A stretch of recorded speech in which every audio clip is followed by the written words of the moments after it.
Can I start? Yeah, here we go. You ready? Sure. Okay, I think we've started. Hello, everyone. Welcome to Watch It Played. My name is Rodney Smith, and this is Pat McDonald, and we're here to begin the best live show ever. Well, I'm just glad it's begun.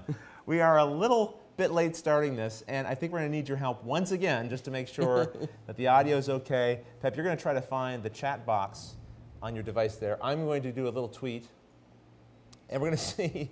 I see that, yes, we're getting some comments here. And Pep's just looking for the show on his device. So how is the audio? Can you hear us okay? Just let us know in the comments. And once we get this rigmarole started or done with, then we can really start things off. You've got chat.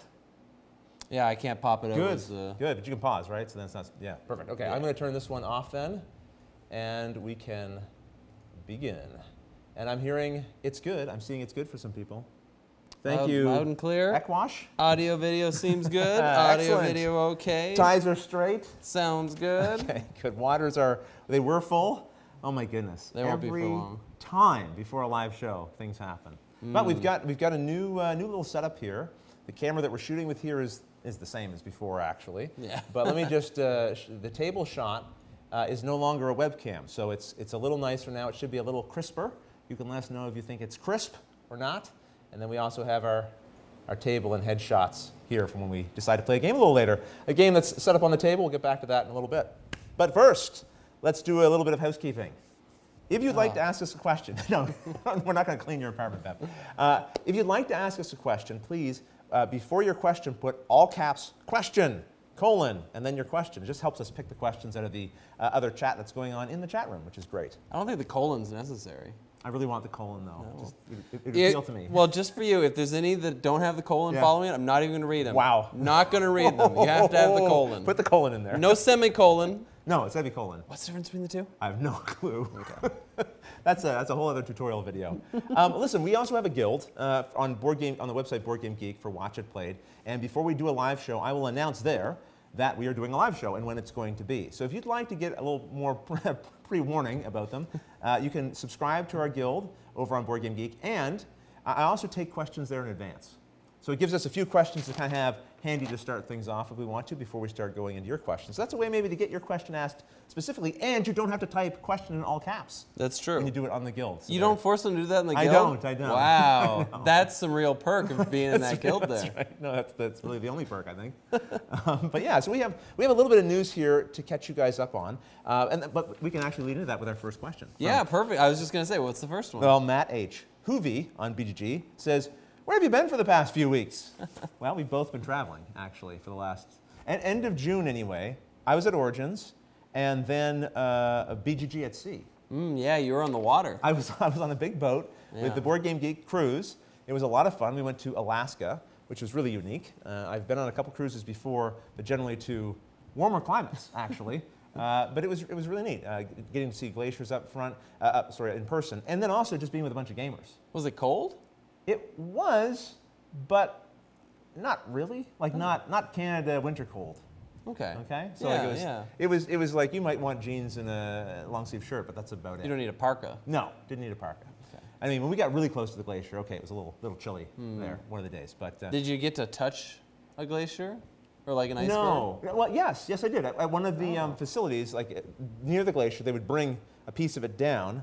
And they had it there, and you could sort of touch the glacier that way. So you could pet the glacier. I bet that was cold. It was cold. Yes, Yeah, yes. yeah. I didn't. Did you chip some ice off? No, I didn't. But it was a really cool experience. But it was really especially neat to be doing it with a bunch of fellow gamers because it really meant anytime there was downtime, then it was like easy to just go find someone to go play a game with, right? And that was really cool. I was actually a little concerned. My family was with me. Well, my wife and my son was with me. I was a little concerned about what it would mean to divide my time between family activities and being a guest of the cruise. Yeah. And it actually worked out perfectly. Christy and Luke both made friends there. They both played games there. So we got, and we also did things together too. So it was a perfect balance. So if you're ever interested in doing a vacation that is board gaming centric, a cruise might be something you'd want to consider.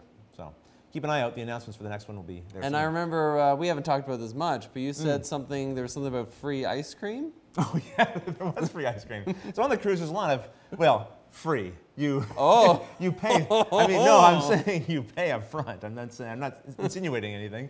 After you pay for the cruise, then everything on the board is pretty much free, including soft serve ice cream that you can dispense yourself. And let me tell you Can something. you dispense it right into your mouth? I mean, you wouldn't be on the ship very long, but you probably could try. They throw you overboard. Yeah, that's right. You have to do it on one of the excursion days when the ship is mostly empty. Then you could probably sneak over there and do it.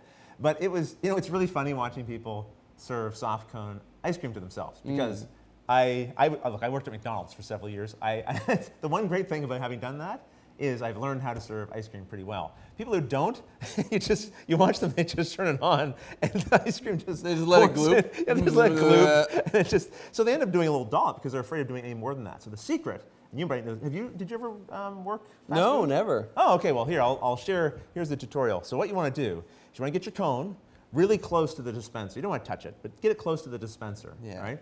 And then when you pull it down, it's going to come out. Don't get panicky. Hold steady. Let it fill the whole inside of your cone. Right? That's important. Right, and as soon as it starts to come up above the surface of the cone, then you want to just start slowly going in a rotating motion and slowly moving your hand down.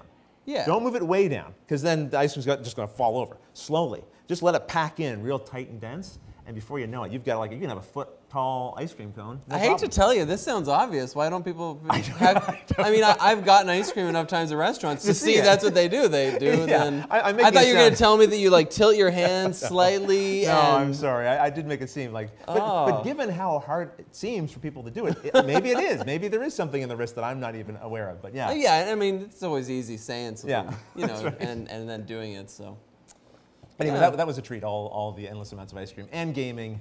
And just general fun. But that meant, yes, we were away, Matt, for a couple of weeks. But we're back now. You were away as well. You were traveling. Yeah, I was off visiting family. I wasn't on a cruise. No, you weren't on a cruise. I did sneak away to Wonderland for a day, though. So Canada's Wonderland. Yeah. So I rode some roller coasters. It was fun. Maybe you want to describe Canada's Wonderland for people who don't know what it is. It's probably like Disneyland.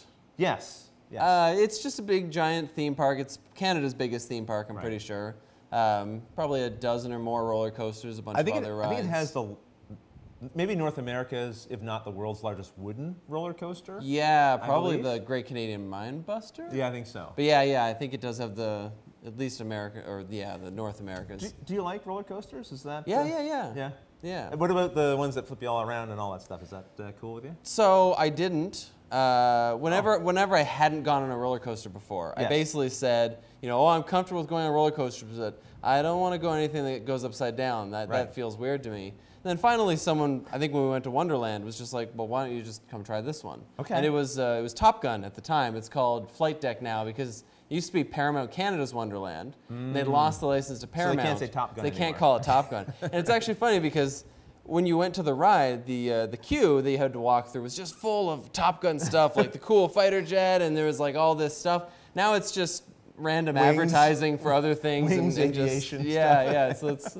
it's kind of funny to see it not be Top Gun themed. But anyway, and it just goes so fast. You go upside down, I think 3 or 4 times. You don't even notice it. No, you don't know, because all you notice is the sheer intensity of what's happening. You come off and you're like, oh. Which is something in itself. But I have to admit, that I was the same way. I did not do a loop-de-loop for a long time. It's just, I don't want to be upside down. That seems crazy. But then when you're doing unsafe, I'm going to fall out. And unsafe. Yeah. But the crazy thing is when you're going that fast, it doesn't matter. You don't see that you're upside down. You just see what's in front of you, which is the roller coaster that was in front of you before you were upside down. You know what I mean? Like it's very quick.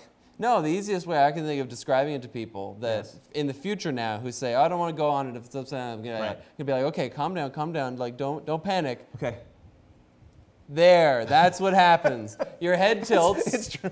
That's all that going upside down is. Your head tilts. There you go. Otherwise, you're going forward. Look, if you had a phobia of roller coasters, cured. Just tilt your head back, and if you can handle that, you're fine. Yeah. So we've cured the fear of roller coasters. We've taught you how to properly do a soft serve ice cream cone. What's next? What else are we going to do today? I have no idea. None of these things were on the list either. Okay, so yes, we did. I did do Origins. Maybe I'll talk about Origins just quickly, a couple of things that I played there, and then I've got a little something fun for you to talk about after that. Uh-oh. So at Origins, of course, played a bunch of games, but before we get to that, this is the first time since we partnered up with Board Game Geek that I worked with them in their booth for one of the days. So one of the days I went there, and the whole day, pretty much, I dedicated to spending time in the booth there, and that was really cool. So I was involved in creating some of the preview videos that they shoot there. So they have a live stream set up, and publishers will come with their games, and they'll get about 5 to 10 minutes to sit down and preview a game. And so they have a different host from the booth sit with them. And so I sat with them for a couple of hours doing that, and some of those are going online as we speak. So if you're not subscribed to the Board Game Geek YouTube channel, you can do that. I will probably put the link in the description below if I remember. I feel like we do this almost every time. And we never write these things down. We never write them down. You know what? I'm getting a pencil. Oh, Pep, you're a hero. You're my hero. Just be careful all the cords and the lights and the wires. And it's a death trap around here. The problem is that's as loud as if you were sitting here because you have the lav mic on. Yeah, I realized that as I did it. So anyway, yes, Board Game Geek's YouTube channel. Let's put a link to that. And then the other thing, of course, just being in the booth. I was able to meet people there. Oftentimes at conventions, people ask, hey, Rodney, Pep, where are you guys going to be? And often I have to say, I don't know. Wherever. So being in one spot was kind of handy. That way people could come and say hello, and we could chat and gush about games that we were playing. It was really cool. And it was a good team to be working with, too. Everyone was very supportive of the new guy in the area. I felt very comfortable and at home. I'll talk quickly about a couple of games that I played while I was there. The big one would be Thief, and it has some other numbers after. It's like Thief 14, 20. Thief. Thief. Not thief, like fiefdom. Thief like fiefdom, not thief like thieving. Right, exactly. And this was a big game that Jamie Kagi from the Racquetball Gaming Podcast has been trying to get us to play for 2 decades now, I believe. And no, not that long, but for at least a few years. Every time we're going to play it, something comes up, we don't play it. And this is a big game. You got to carve out about 4 hours or something like that for it. And that's about how long it took us, 4 hours. We finally made it happen.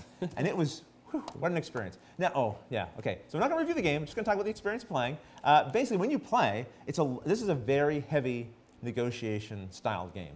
Pretty much everything you're doing is a lot of, before you do that, what about this? What if I offer you this? What if you do that? And it really makes quite a difference. And it does, the nice thing is the game services that in a big way with the narrative that kind of unfolds. You have these lords in front of you, nobles that you're collecting, lords and ladies, and you're going to assign them different titles. And you're going to be voted, some of those titles are going to be voted on by the other players. So one of the players got voted in as the king. Okay. But depending on your titles, you have more or fewer votes. And then I got voted in as the Pope. And being the Pope has a variety, and then you can also have marriages. You can marry some of your nobles to other players. So you're either going to win the game by getting 3 points alone, or 4 points if you're in a partnership. Oh. So if we're in a partnership, you get 2 points, I get 2 points, we got 4 between us, we just won the game together, right? So sometimes it can seem a little easier, and I think it is a little easier, to try to win with a partner. So marrying is one way of doing that. Now you have someone else at the table who's working in your best interests as well. But then, as the Pope, I used one of my powers to assassinate a partnership between Jamie and Marty, I believe it was, at the table. And they were married, and they were heading towards victory. So the Pope can hire assassins? Anyone can hire assassins. The benefit of the Pope is he can call it righteous justice. Oh, and so normally if you assassinate someone, you can get in trouble for that.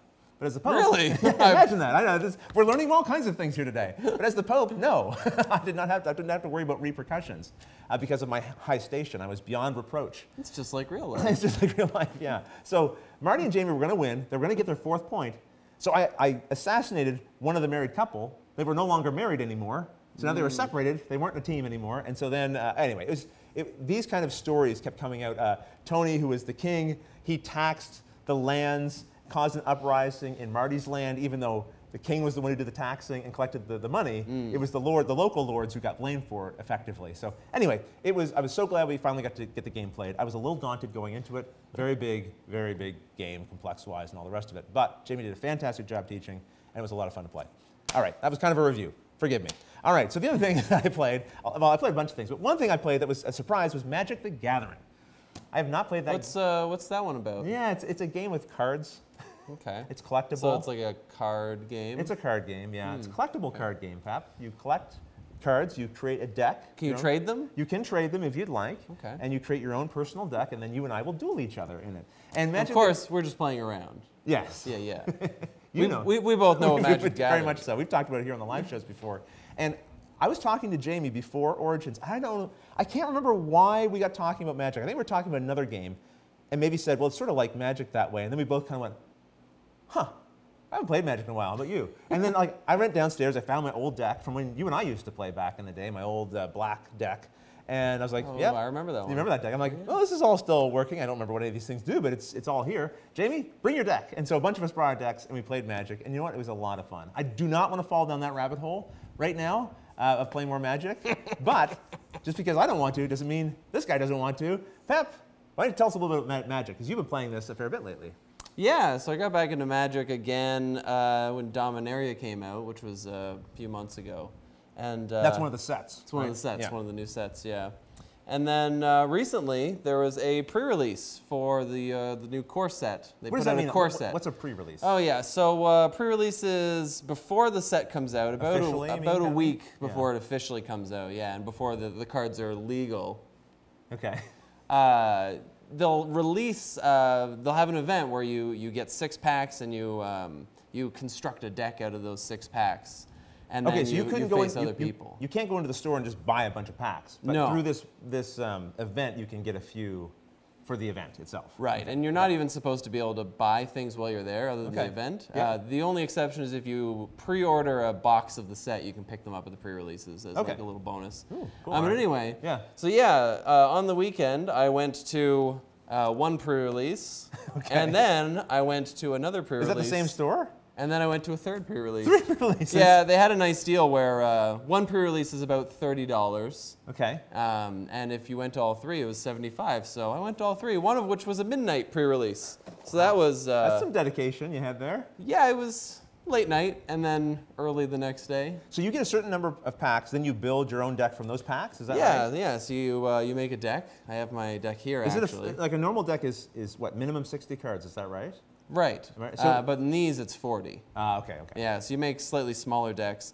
And the thing about making smaller decks is normally that's supposed to be a little bit more chaotic. You expect you're going to have, 1 or 2 copies of anything at maximum. Because normally when you're building a deck in Magic, if you have a few cards you like, you can take multiple copies of them, increasing the chances that you're going to draw them and have synergies. You can put up to 4. You don't know what you're going to be getting. Yeah, you don't know what you're going to get. So it just ends up being a random mismatch. But I ended up getting 4 Luminous Bonds, which if you don't know what Magic is, they just stop a creature from attacking, so they're very helpful. So 4 of those. 4 of these creatures which flash in. That's again, 3, but that's cool. Yeah, 3, I can't count. 3 of these that flash in, and again, you don't know, it just means they pop into the battlefield on your opponent's turn. Right. Normally you have to play stuff on your turn, but these creatures can come out on your opponent's turn. Okay, that's cool. And then 3 of these little vampire neonates that take away an opponent's life and give you a life. So was it peculiar for you to get so many duplicates? It was, and even though they're common cards, normally you're only opening 6 packs, and there's like 220 or something cards in the set. Right. So yeah, it's a little ridiculous to end up getting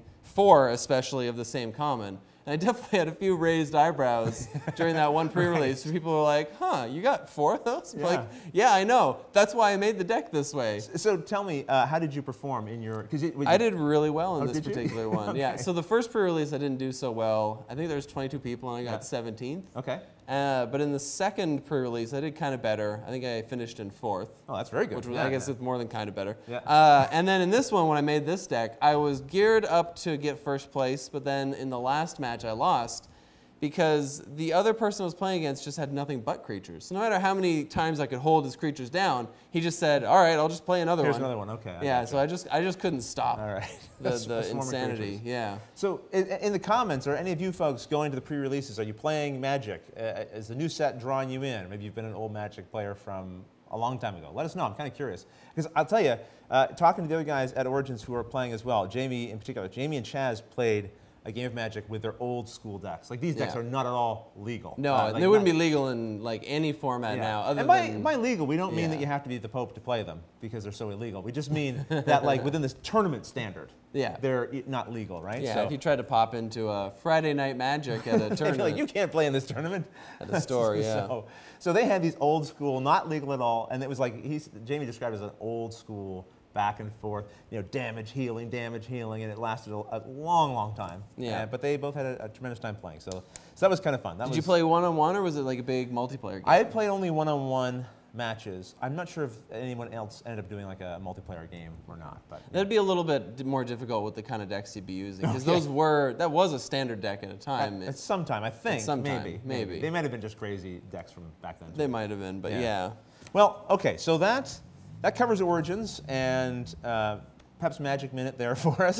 Oh, I forgot to mention. Oh, okay. Tell us something else. So whenever you get whenever you get these pre-release packs, yes, it comes with, now, it used to come with a very specific foil. Yeah. But now it comes with a random foil from the set. Oh, okay. And in one of them, I managed to get a foil Crucible of Worlds, which again, to someone who doesn't play Magic, what does that mean? It just happens to be the most valuable card in the set. What? And it's foiled, so No way. It's like $80. Get out of here. And I was like, oh, well, that paid for my 3 pre-releases.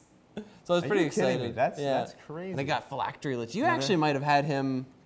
He might look familiar to you. No, I think he was in one of the sets you played. No, he doesn't look familiar. familiar? He might have been. But you just... I don't know. He doesn't look familiar to me, though. Okay. Maybe not. Maybe not when I was playing. But yes. All right, we got to stop you. We got to shut you down because you'll go all day. Oh, by the way, speaking of things that you're into. The sigiled sword of Valyrian, okay. Forged in the blood of his enemies. It's not foil. No, it's not. I just like this one. Okay, so D&D. Can we talk about that just quickly? Yeah, sure. Because when I was on the cruise... Open it? No way, Matt. I'm not opening that. Do it. No. You want to open the foil? Yeah, he wants me to open it. I already know what it is. I'm not going to take it. I'll open it when he's not looking. Oh. So the value will go down 10%. How much would it drop? I honestly don't know. No, okay. I only kept it sealed in case, because I figure I'll probably trade it in. Yeah. And I just wanted to keep it sealed in case someone was like, oh, I wish that was sealed in the package. Keep it safe. Yeah. Keep it secret. Keep it safe. So D&D. I was on the cruise. Before the cruise, Luke had come to me and said, Dad, I'm kind of interested in trying D&D because some friends at school approached me and said, hey, Luke, do you play D&D? I think they know that Luke's a bit of a gamer and that his father's a bit of a gamer. And Luke's like, yeah, my dad owns all the books and has never played a stitch of it. He's not exaggerating. No, well, everything from 5th edition onwards. Everything from 5th edition onwards until maybe a book ago. Yeah. Maybe one book. Maybe I think you might be missing one now.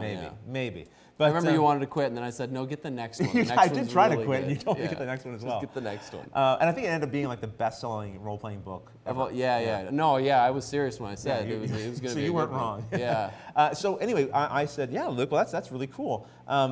Maybe when we go on the cruise, we can get a game going there, and you can get some practice, and it will help you also be able to teach your friends how to play. Because these friends don't own any of the books, they don't know anything, and they probably learned it about D&D from like Stranger Things or something. Yeah, right? yeah. And they just had an interest in trying it out. So, long story short, someone on the cruise in the BGG forum said, yes, I'd be happy to run a game for you. Show up, we'll just play. And we did. We played 3 sessions, 3 hours each. It was tailored for level 1 characters. We had not all new players, but 1, 2, 3. I think 3 of us were new to the game, and one guy played occasionally, not very often, then 2 were very experienced. And it made 6 players. Yeah, it made with the DM was one of them, right? And it made for a really good balance because we had a couple people there who could answer questions and clarify things. The DM had been playing for a long, long time, and yeah, we had a really good time playing. Honestly, it was a really good experience. So Luke's come home from that. And he met with his friends, and they sat down to put their characters together. They hadn't done this before because when we played on the cruise, we just used pre-generated characters. Yeah. Because we wanted to jump right into the adventure. Well, now they're using my books here to try to create the characters. And so far, so good. They're about 2/3 of the way done. And I said to Luke, I said, look, if you want, I could DM the game for you guys if you want. And I'm not sure if you want your dad DMing for you. I don't feel any pressure here. But if you want to, I'd be happy to try my hand at it, right? Yeah. And he's like, well, Dad, we'll see. So I was like, okay, I put it on my mind. It's not going to happen. Well, I got a text from him while he was there. He just wrote me, hey, Dad, would you mind DMing? Because I think once they got building characters, they all realized, well, we all want to play as our characters. So I'm going to try a hand at doing some DMing, and I'll let you guys know how it goes as time goes on. Yeah, I'd be very curious too. I remember when you mentioned it to me, I was going to say that hey, if Luke needs someone to DM, I could DM too. Right. Because he's got some options here. Yeah, a couple of people interested in doing it. All right, well, listen, people have been very patient here. Maybe we should do a couple questions from the chat if we have any here to go through. Well, the one I saw, it didn't have a question, but while we were talking about Magic, Kabuki Kid mentioned he's been doing Magic a very long time. Okay. So uninterrupted, I wonder. Like I played a long time ago, but I've definitely taken big gaps in between. He played since Revised. So that is, I believe it went Alpha, Beta, then Revised. Oh, okay, that's a long time then. Yeah, so he's been playing old school, very old school, very long time. All right, time. While you look for questions, I'll bring up another one on here. Oh, actually, I'll mention a little something while you're looking. Gen Con's around the corner. Speaking of travel, and I'm going to be at the BGG booth once again, the Board Game Geek booth, but the entire time this time. So I'll be there shooting previews for some small portion of it. The rest of the time, though, I'll be hanging around, and if people want to find me and say hello. And again, we can gush about board games at Gen Con. Feel free to come by. I'd love to see you there. Give you a crisp high five. Give me a crisp high five, like this. And then we'll also, after hours, Board Game Geek has a hot games room that they set up. It's in the Hyatt. You do need the Gen Con tickets for it, so if you'd like to come to that, reserve some tickets. But basically, it's a bunch of tables for playing games, and it's all the as many hot new games as they can acquire that are there at the show. So if you're having trouble getting into demos, you can come into this room, and you might have to learn the game yourself, or there might be some people there who can give you a hand. But then you'll have access to those games, which is kind of cool. So I anticipate spending some time in those locations, as well as being at the Rolling Dice and Taking Names podcast meetup and the Racquetball meetup as well. Those are probably the other two main things I'll be doing. Yeah. Hot games like Flashpoint Fire Rescue? No, the newest games. You couldn't think of any other hot games? I couldn't think of What about Dragonfire? Isn't that Dragonfire would be I think it's right behind us. Yeah, what's another hot game? Yeah, okay. In the comments, give us a couple of games that are hot. Games that we're missing, like literally hot. Heat-related, yeah. Fire Rescue is good. Dragonfire. Climate. Evolution Climate. That's true. That's pretty good. It can go hot or cold, though. Speaking of Gen Con, Gil Nalo wants to know. Hey, Gil. Hi, Gil. Will Pep be at Gen Con? The answer is no. I will not be at Gen Con this year. I need to take like a flat Pep with me. You should. You should just get a cutout and set him at the booth with you. I will. when I'm doing the live preview, I can set a flat Pep. Yeah. People can talk to you. Yeah, sure. You'll probably get more visits than I will. Randall. Hi, Randall. No last name. Wants to know if we coordinate our outfits. We did indeed. Oh. What? Oh my gosh! Yes, no, we definitely did. I kind of enjoyed wearing a tie last time on the live show, and I thought maybe make it a regular thing. Again. Oh, my tie's kind of crooked. I tend to wear blue on the show. Pep's wearing red, and we thought, well, we'll go with the red and the blue.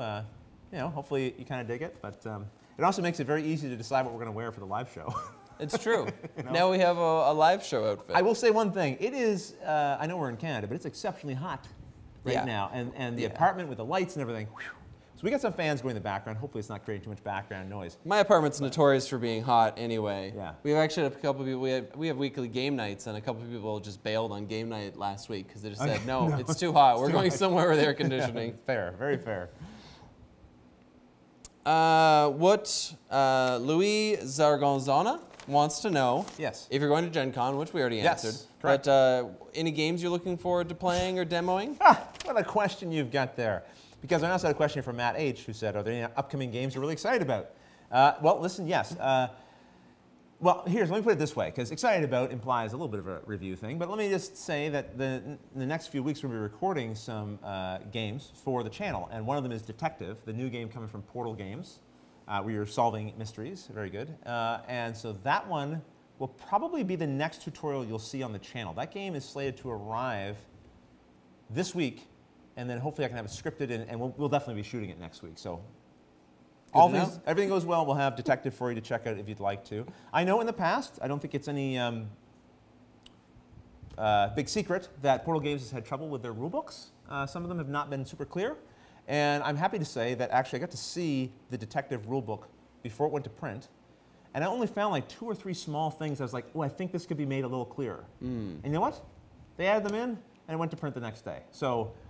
I'm not going to say it's perfect, but it's pretty darn good. So you heard it here. The rule book for Detective, watch it played approved. Oh, they should put a little stamp on it. Ron should get a stamp. Yeah, I should get a little stamp. This is readable. So, but even if you don't want to read the rules, you want a little kind of early preview of it, or you want to see it in video format, we'll have a video for you coming. Another one that we're going to be working on is The Reckoners, which is from Navu Games, the people who made Stockpile. So that's another one we should be working on. I don't know if that will be ready before Gen Con or not. I hope so. We'll see.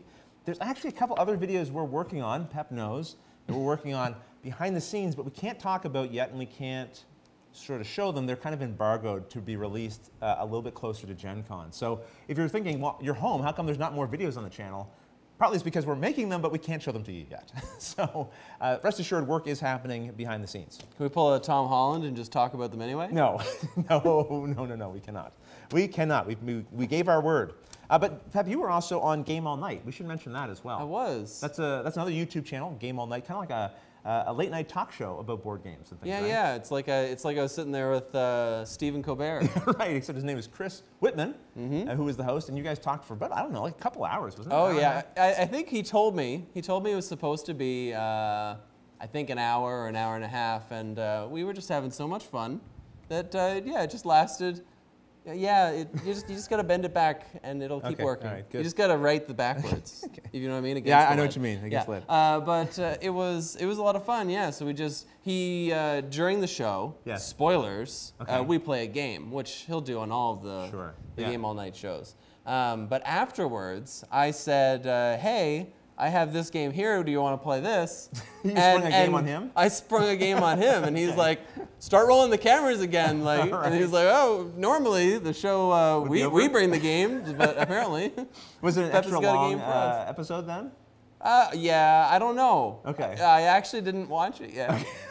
See, I've been busy, but I don't know. I was in it, so I'm not in a huge rush to watch it. Yeah. I'm going to watch it. I probably do it tonight. But, I'll write that down. Watch Game All Night. I'll also put the link in the description below as well to that. We played.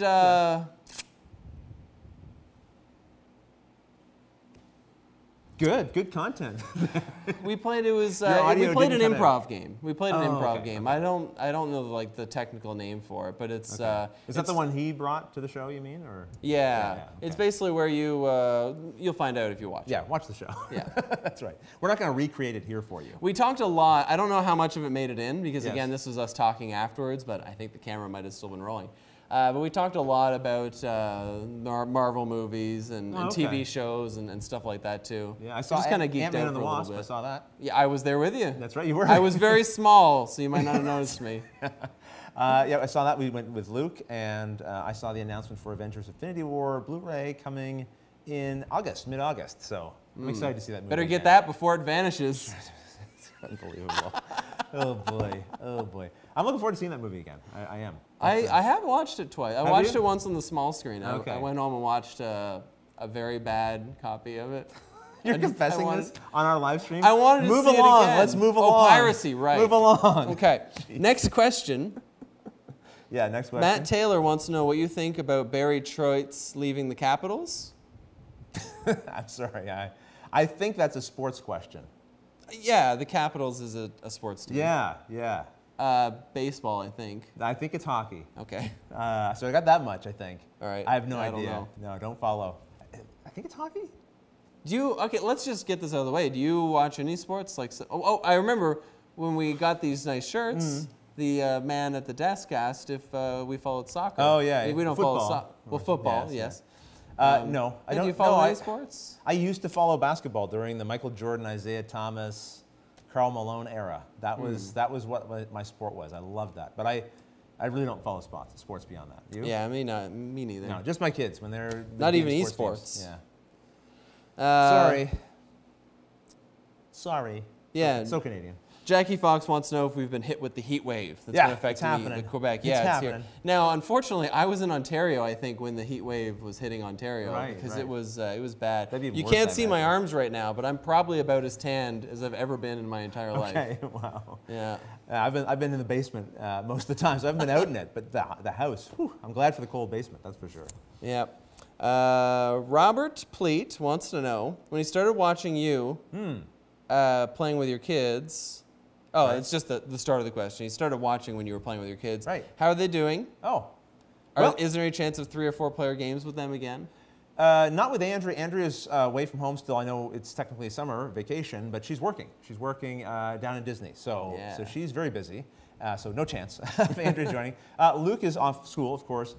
There's a chance of Luke. Luke and I have already talked about that, so we'll just see. I mean, look, the shooting schedule around Origins and Gen Con just gets a little crazier. There's more games releasing, there's more games that we want to feature, and so the tutorials take a little bit of a focus during that period of time, and it gets tight. It gets really tight sometimes too. Yeah, where we have to film things kind of back to back to back. I remember long the days. Week before I left for my trip and you left for for the cruise and for Origins. Yeah, it was pretty wild. It was we filmed like 6 separate videos, like one day after another or something like that. Or because we were doing I wanted to say Guild Ball, not Guild Ball. No, Star Wars Legion, was it? No, Frostgrave. Oh, Frostgrave. We were doing all the Frostgrave videos. We had to just kind of shoot them one after another, and there were other things. Yeah, it's almost like you fall into zombie mode a little bit there. Yeah. And not a complaint. Good to be busy, but it's it's a busy period of time. And normally, you know, between shooting days, we'd have a scripting day, or we'd have other kinds of things that are happening for the show. So back to back to back is a different kind of mental exhaustion, both editing video constantly, being in front of the camera, doing lines, changing camera stuff. Anyway, yeah, it was it gets a little crazy around this time. But yeah, more gameplay is on the way, and maybe even Luke making an appearance. We'll see. Especially with D&D. I don't know. Maybe we'll see. Scott Christley wants to know: should I back the upcoming Madeira reprint coming to Kickstarter? I don't know if you should. Scott? Is it Scott? Scott. This is, I think, the first time we'll have had to say it in this video, but we generally don't recommend or review or whatever on this channel. I find it very difficult to say for somebody else what they should or shouldn't do because I don't know what your interests really are. So I just tend to avoid it entirely and hope that the videos kind of present you with enough information that you can make up your own mind about whether or not it'd be a good fit for you. So that's not a game we featured, so it's not even a game I've played. I don't think I've played it either. Yeah, it's tricky. There's a couple of Madeira, different named games, and I played one of them, but I can't remember which one. Masmora. Yeah, I don't remember if it was that one or not. There's one with a whole bunch of multicolored blocks. The Stronghold game made. Someone's going to know the name of it. It's Madeira. Madeira. Is this one Madeira? Yeah, Madeira. Maybe Probably it's that Madeira. one then. Yeah. So you know what I think? It's an old classic. You should follow your heart. There you go. Good advice, Pep. I love it. Gil wants to know if you're ready for Dice in a Bowl. Okay, Gil, first of all, let's be clear. It's Gladiators in Arena. He's referring to the, not the Circuit Ball, the Rolling Dice Taking Names meetup that will be happening Saturday, August the 3rd at 5:45 p.m. at the Old Spaghetti Factory. There's going to be a meetup there, and we're going to have a tournament again. Last year we had this tournament. Everyone who comes can play games of Strike, and the winning match will determine whether or not the hosts of Rolling Dice Taking Names have to refer to Strike as Dice in a Bowl or Gladiators in Arena, because this has been a point of conflict between Marty and I for some time. Marty and I and a whole bunch of other people, for that matter, including Gil, who thinks it's Dice in a Bowl when it's clearly Gladiators in Arena. Could it not be Gladiators in a Bowl? I mean, it could be. Or Dice in an Arena? If you have a failure of imagination. But if your imagination's working properly, it's Gladiators in an Arena. so that's, thank you, Gil. Yes, thank you for that. Amanda Panda wants to know if we kickstart a lot of games. Ooh, well, you first. I used to do quite a few. Games and things. Games and things. Like dice and... Yeah, the longer my Kickstarters take to get to me, though, like the longer things get delayed, the more my hopefulness in Kickstarter wanes. Yeah. But I have to say, I keep buying into the new zombie sides because I just want those miniatures. I wanted the green horde ones because they're so good for fantasy that I think they'd be great D&D. Right. And then I got into Starfinder, and then they introduced the Invader. Oh, that's right. The Invader, and they had so many miniatures, and I looked through them, and I thought, these don't look like zombie, alien, whatevers. All these heroes look like perfect heroes that could be used for Starfinder. Right. So I bought into both of those. I don't plan on playing either of the games, just to clarify. Okay. I don't think I'll ever play Zombicide Invader. Just pillage them for. I'm just going to pillage the miniatures. They'll never have a chance to be played. No. What have I backed? I have a few things that I've backed recently, and I cannot think of what they are. There was a game called Unbroken, which was a solo game that really kind of blew up online, and I backed that one. I thought one looked interesting. But yeah, I probably don't back as many as I used to. I think I now take the stance that if the game stands the test of time or whatever, it will be in retail and I can pick it up then. Eventually, and there's look, we're, I think, both kind of in the fortunate position where we have a lot of games that we can play. Yeah. It doesn't mean that I won't still buy new games, but I don't feel the same compulsion to buy every new thing that I see. It makes me think of an interesting topic. Oh, yeah? Just in general with Kickstarters, I noticed quite a few Kickstarters, you'll see them, sometimes even just Facebook will have little ads pop up for them. It'll say, this funded 600% in 3 hours. And it's like, at what point do we care anymore? Right. Like, I don't want to be too cynical, but... Yeah, what do you mean? But how big does it have to be before it matters? Because if every big new thing that comes out funds 900% in half of a day or whatever. Does it make you less or more interested?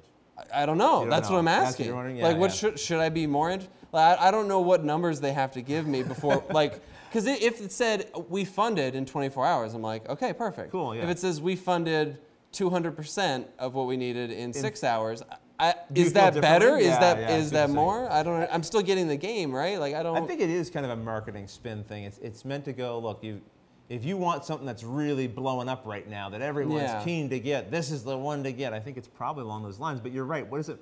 If it's 24 hours or 20 hours, 200% funded, 300% funded, do I care? Well, and it just, in a lot of cases, I think it's good advertising. Yeah.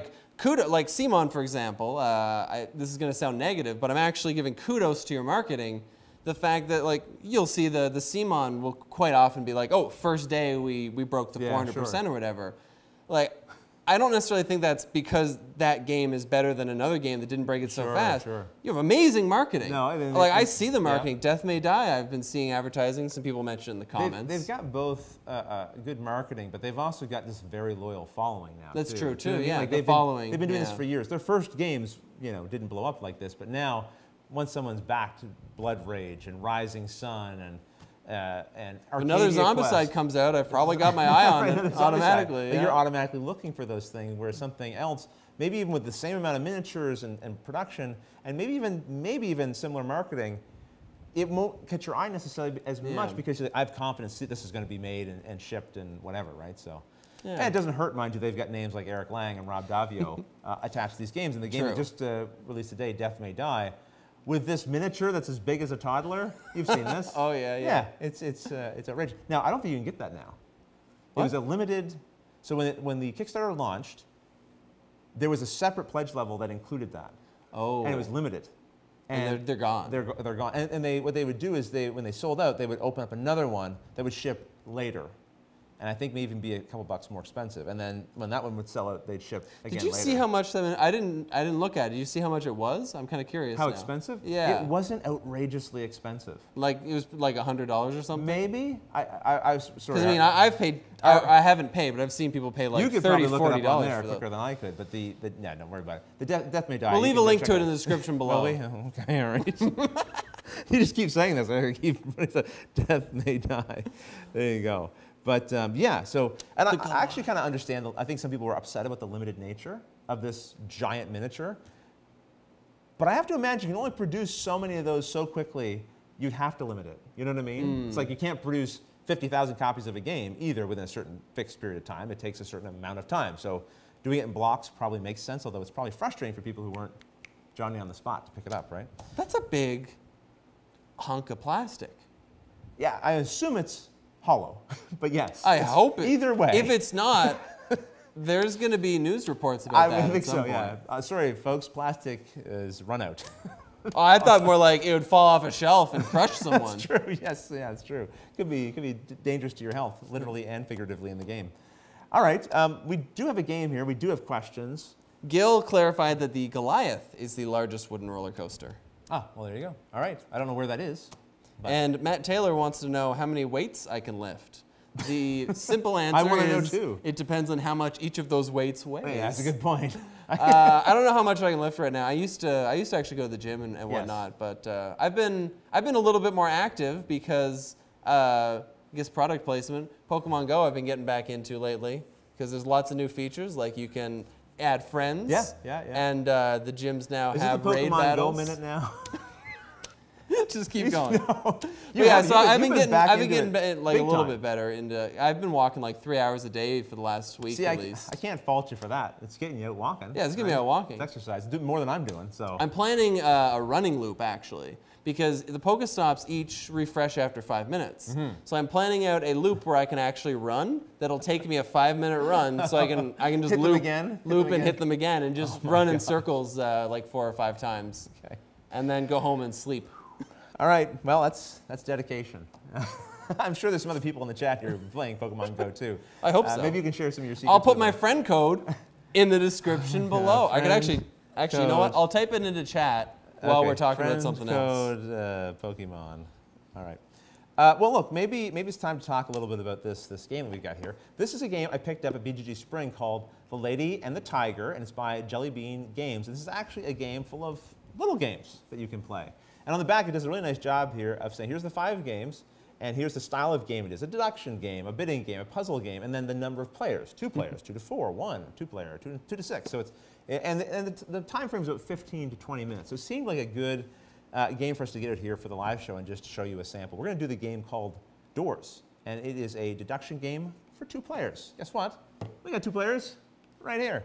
So we're going to go to the table here, and we're going to give you just a quick rundown of how this game works. So there's 2 different roles in the game. You have one player who's the guesser. I'll be the guesser for the first round here, and you have someone who's the collector.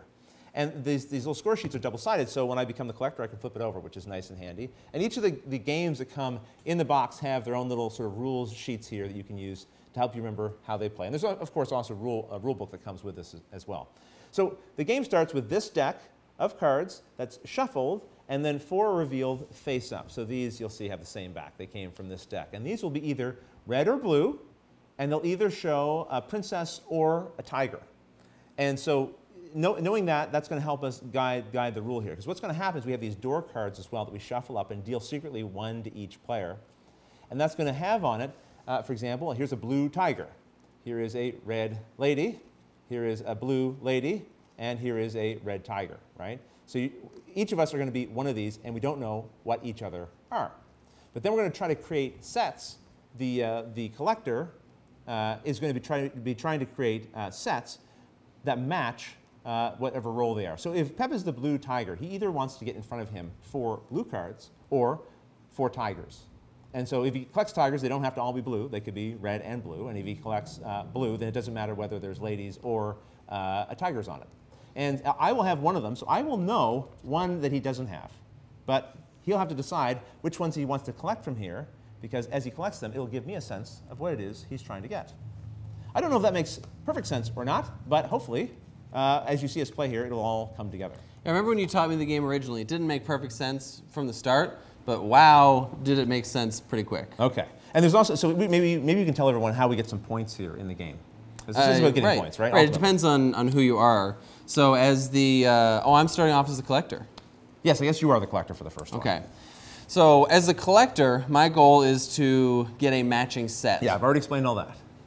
Well, that's how you get the points, that's though. the point. Yes, so if you get the matching set, If right. I get the matching set, I get 4. Yes. Or sorry, if I get the matching set, I get 6. If you try to guess what my card is, yes, as one of your actions on your turn, right, I get 4 points if you get it wrong. Right. If I pull the trigger too soon and I'm not really sure and I get it wrong, then you get 4 points. And that's where it's interesting for you, because you actually have 2 options when it comes to guessing. You can guess 1 trait and get 1 point, ending the round and giving you that point. I can either say blue. I think you're blue. You think you're blue? I don't have to say blue tiger. I can just say blue if I want to. Yep, or tiger. Right. Or you can guess both traits and get 5 points if you get it right. Right. That's but of course, you increase the risk of getting it wrong. Now, the thing is, and this is the part that was confusing before, people are probably wondering, well, Rodney's just going to grab 3 blue cards, and then Pep's going to be like, well, you're obviously blue. Or you're going to grab them because you're the collector. Or yes, I'm going to grab them. I'm used to you going first. I know. Sorry. But it doesn't really work that way, because I'm trying to mislead you in some way to make sure that you can't just... Right, I can't just guess. You can't just guess. Yeah. And I can only mislead for so long, though, because on your card, you actually get 3 points if the deck is empty. The deck is empty, so if I take too long to actually get to where I'm trying to get... You'll run out of time. I'll run out of time. Yeah, exactly. And the other way that you can get points is by scoring a matching set of your own. So again, if I'm wasting time and I put a bunch of red cards out there, even though I'm blue, if you happen to be red, you say, hey, that's my set. Yeah, because what I didn't mention is on my turn, I will take one of the cards as well. Right? I'm just discarding it effectively, right? Yeah. Out of the pile here from Pep's set. All right, so why don't we get started here? You're the collector. I believe you get to go first. You take the first turn. I do. Let's actually just move these over. And by the here. way, the winner is the first person who gets 10 of the gems. Okay. I didn't look at... Do you actually want to look away? And I'll show them my card. Good idea, good idea. Yeah. Yeah. I'm not looking. I have seen what I am. So this is what I am. Mm-hmm. And do you want to show them what you are, and I'll close my eyes? Or do you want that to be a surprise? I want them to be in a little bit of a mystery. In fact, what we should have done probably is shown them mine, because I'm trying to guess you, and they could have been guessing along with me. But it's okay. We'll do that the next time around. We'll do that the next time around. So, actually, why don't you show theirs? That way it makes more sense. All right. Yeah, so they kind of know what's going on a little more, because they have a... Can you tell we're doing this live? All right, so you've seen my identity. All right, Pep, go ahead. Take a card, please. Okay. I'll go with this one. Bunk. All right, so you've collected a blue lady. So then this refills right away. And oh, then, look at this one. We got kind of a wild here. So this counts as either a tiger or a lady. But as neither color. As neither color. Okay, well, interesting. I think I will remove this from play. Okay. Bonk. Now, after I discard, I can then guess if I want to, but I'm not guessing yet. It's a little too soon for that. I like this sword here. Ooh, so you've got both. You got two ladies, but you've gone with both colors. So maybe he's going for ladies. Maybe. I saw the next card by accident. Okay, there's a tiger. I'm going to remove a lady here. All right. Now, here we got a wild for both colors. Right, but neither lady or a tiger. I need to remind myself what I am. Sure, yeah. I'll take the both color. Oh, so if I wanted to think color, you've definitely messed things up for me that way. All right. I'm going to take... Oh, I'm going to take this tiger. I feel like I've already done things I wish I hadn't, but continue. What are you going to grab next? I have to be careful how long I go. Eventually, I'm going to be almost forced to guess if he gets too close to completing a set here. Right, because here's a good example. If I were blue... You got 3 of them already. 3 blues. One more blue. If I let you take one more blue, you could win, because you don't have to... That's right. I think I made it clear before. He doesn't have to match both features, just one of the features. Just one of the features. Right. And on top of that, I can win the same turn I collect. It's collect and then see if you win. Same for you. Yeah. You throw one away and then choose if you want to guess. Oh, I hate to give you potentially 4 points here, but I'm gonna guess that you're blue. I have to discard something first. Yeah. So the part. I discard. That's kind of irrelevant. But you do discard first, and then I'm gonna say blue. I think you have blue. I think that I'm not blue. Oh, you're the red lady. I wasn't even close. Yeah, I was geared towards the ladies. Right. You've misdirected me in your example. Yeah, no, see, this is the other part that's interesting about this is the cards that come out are random. So when you said, like, you probably weren't thinking necessarily I was ladies, but if you were thinking that, when it came to your turn to discard, you could actually just throw that away, and assuming another one doesn't get flipped out, now it did. But yeah.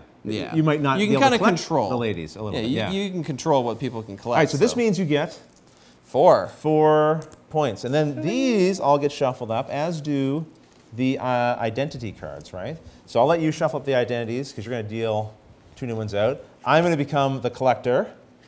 You're going to be the guesser. And these cards just flip? Yeah. All right. And we'll shuffle these up again. All right. Hopefully I can do a little better there. I got antsy, and I guessed before I was ready. Oh, apparently I just got loud. Oh, extra loud? Yeah. I wonder how our microphones are doing. I might have been leaning in, so my tie might have just crunched up. Well, we'll see. Any other comments, or was it just the one? A lot of people adding me on Pokemon Go. Okay. I mean, any other comments about the audio levels? No, not your Pokemon Go. That wasn't what I was asking about, believe it or not. It was just the one. Okay, so we're going to lay out our 4 cards here. All right, ooh, here we go. So you guys are trying to guess, so I'm not going to show you mine. Right. Right. So close your eyes. I'm not looking. Look away. Although I'll look at my own here. Yeah, look at your own. Okay. And then I'll look at yours. Well, you're not looking. No. And here's what I am this time for everyone. Okay. Are we good? Yeah. All right. So I'm back in, and I get to take something. Well, I'm going to go with this one right here. A red old tiger. Over to you. So I'm just throwing things away here.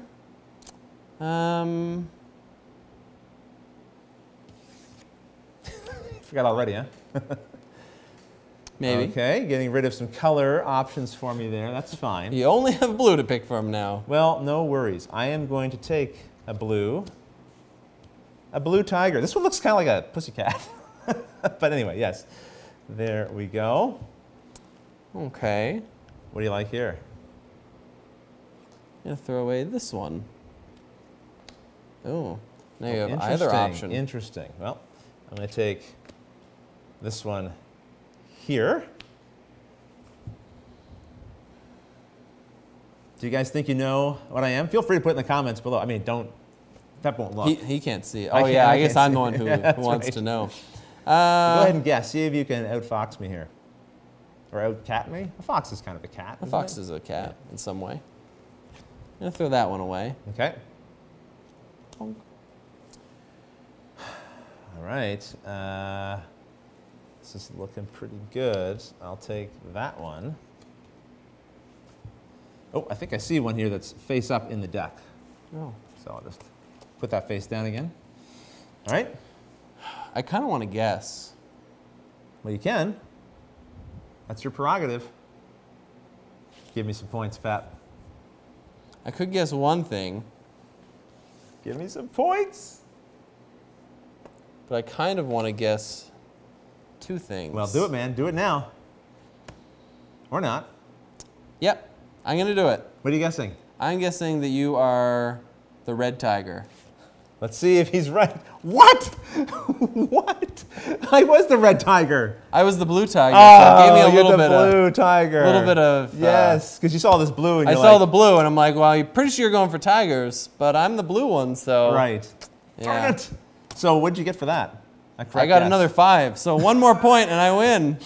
Unbelievable. That's You beat me the last game too, by the way. It was a lot closer the last time. It was. This time it might not be. It might not be. I only have to guess one trait. This might be a blowout. I believe the artist of this game once drew for Disney. I certainly think it has that kind of look to it. The artwork's very, very nice. Okay. Bonk. So I got my secret. Bonk. Identity. I am now the guesser. And I am the collector. So Pep will be a secret from us. And I will show you guys what I am after I reveal the 4 cards here. Thank you, Amanda.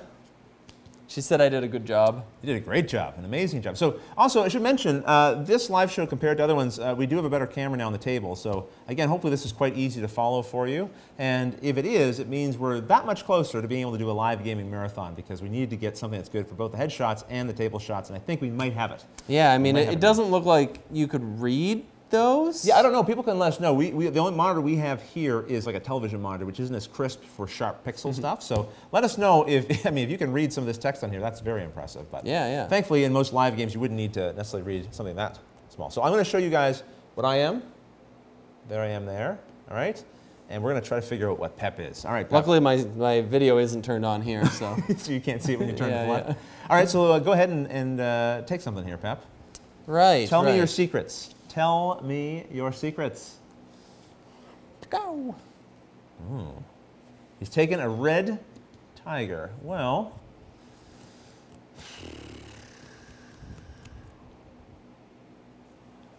I'm going to take away this other tiger that's out there. Oh, maybe he likes tigers. Maybe. Maybe. Or maybe it's all a ruse. Maybe in fact it's a misdirect and he's trying to get some blue cards. Well, there's your chance if you are. That was lovely, thank you. Interesting. Okay, well, let's see here. The blue's really stuck in there. The blues are gone, aren't they? If you are looking for blue, you're probably not terribly happy. I'm going to remove a princess. So I've got a couple blue, I got a couple princesses here in the discard. I guess there's only so many in the deck, so in theory you could remove enough things that I just couldn't make a set. Yeah. Maybe. Maybe. I don't know. Oh, there we go. Got one now. Okay. All right. How many cards are left in this deck? Oh, there's only 3 left in here. Oh, it runs out pretty quick. So if we empty the deck, you lose. Right. And I get some points. That might be the only way this happens for me. I'm not sure, but you're okay. Let's see here. What do you have potential sets of? You have 2 tigers, you got 2 red, you got 2 blue, you got 1 lady, you got 2 ladies. I'm going to remove this lady here, removing another blue and another lady, and let's see what you do. Oh gosh. Oh no. Okay. So I'm going to make. You have to remove a card first, don't you? Doesn't that just automatically empty the deck? Interesting. Oh, that's interesting. I don't know. We might have to hit the rulebook. We might have to hit the rulebook for this because I don't know if it happens right away. This didn't happen to us No, before, this never happened. Okay, well, we're going to have a rules minute here. This is always the best part of a live show. Let's take a look here and see what happens when... Rules minute. Rules minute. We're going to learn how to play this game. Okay, we so already mostly 3 gems know. when the deck runs out. On your turn, boo, boo, boo, score guesser, match a set. Incorrect. Contest end. Contest ends when either player earns gems. Okay. We know that. I mean, I guess the deck's empty. The deck is empty.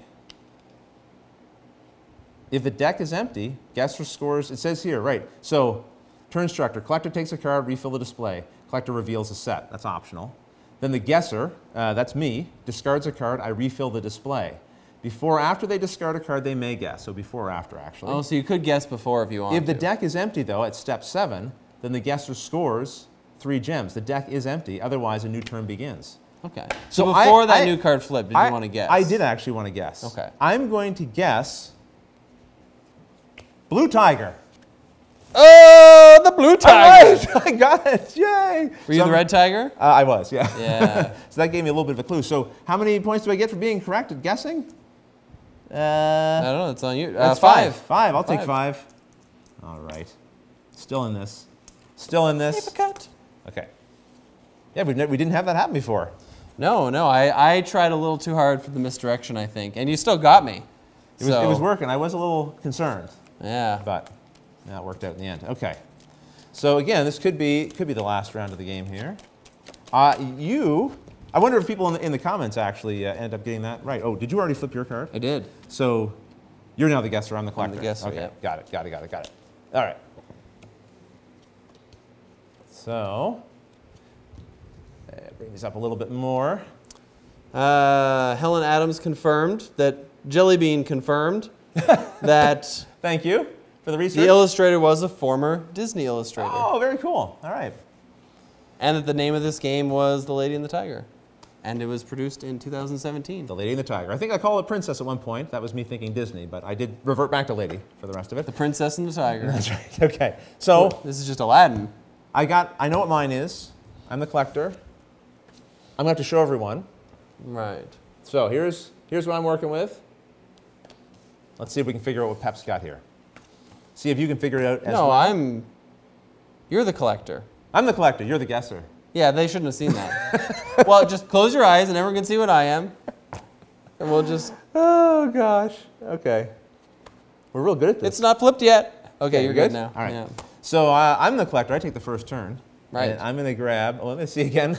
Okay. I'm going to take... I think this that one. you are... You ready? Go for it. No, I'm not. That'd be amazing, though. One shot I only kill. have to get one. I have to get one trait. That's true. You just have to guess one of the traits. Yeah. Well, there's your first clue. Oops, let me put this back on the screen a little better. Would you like a red lady or a blue lady? I'm going to take a blue lady. All right.